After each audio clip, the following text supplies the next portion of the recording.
Today I'm going to be reviewing this Adoreal biometric safe that was recently sent to me by the brand. Now this is specifically designed for pew-pews, but it can of course be used for a variety of other things as well. So this is going to be packaged up with those in the corner. Going to have foam all the way around. And then this is going to be the little safe as is. Going to come with a couple of keys, a way for you to mount it as well. So I'm going to go ahead and pull these out. You can kind of see what that process is going to look like. So if you're just using the key, you can put that into there. It looks like one way or another. Yep, it just goes right down inside of there. And that's going to open it up. Now inside is going to come with this little cable, so you can actually make sure that your safe cannot be carried away. And it's also going to come with the instruction manual on going through the setup process. Now when I'm considering a case for my pew-pew, I want to first of all see if it has enough room inside of it, right? So I'm going to give you the measurements on the inside. This is going to have a nice soft foam, so you don't have to worry about your items getting damaged when they are inside. The actual measurements, so from foam to foam of the inside where your items will sit, we're at about 11.5 inches. From the front to the back, that's going to be about 7.25 inches. So from there to there, again, you have foam on this front part. This is actually just going to be the metal. Now the thickness, and obviously it's going to close up here. So the thickness where your items can sit is going to be about 2.25 inches in there. So that's going to give you your interior dimensions.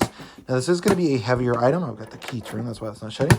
So this is going to be a heavier item, but the exterior is going to obviously be bigger than the inside. So we've got 10 inches there. Length on this is going to be right at 12 inches. And then from there to there, you're going to have about 10 inches as well, 3 inches thick on that part. Now again, this is going to be designed to have a passcode or biometric. There is a way to set that up. And so for that, I'm going to go ahead and go through the instructions. Now inside of your safe, right inside of here, there's going to be a little battery box with a cover. That is what's going to power this. These do take, let me pop this all the way out again. I think it looked like double A's when I popped it out. And yes, so it looks like it's going to take 2 AA's and 4 AA's, so 2 on each side for those batteries. So I'm going to go ahead and put those in. Once those batteries are in, again, 4 AA's, then this front part is going to power up.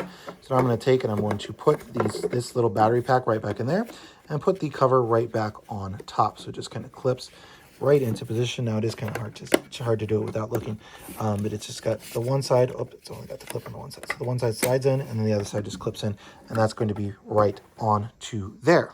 Now, one downside to this safe that I see, just as a personal user, is that you are required to actually use the app to be able to use this safe.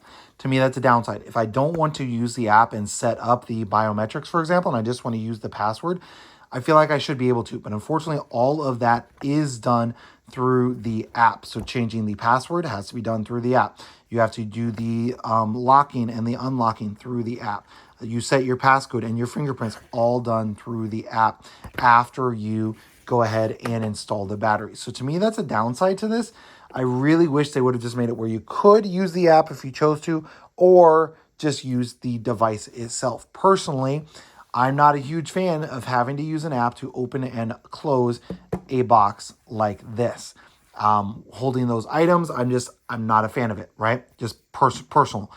I would prefer not to have to use an app for that. Now, it does come with these hard keys, so you certainly could not even worry about that and just use these keys that it comes with to lock and unlock this box every single time if you chose to.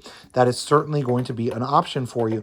But I feel like if you're going to spend the money on a nice password-protected safe with the biometrics, with the passcode itself, and you don't want to use the app, then you can't use this one. So it's kind of an unfortunate thing in regards to that. Just my personal opinion on that. But essentially, you're just going to go through, you're going to set everything up. Then once that's done, then you can use the passcode or the biometrics to open up your safe and when you need what the items are inside.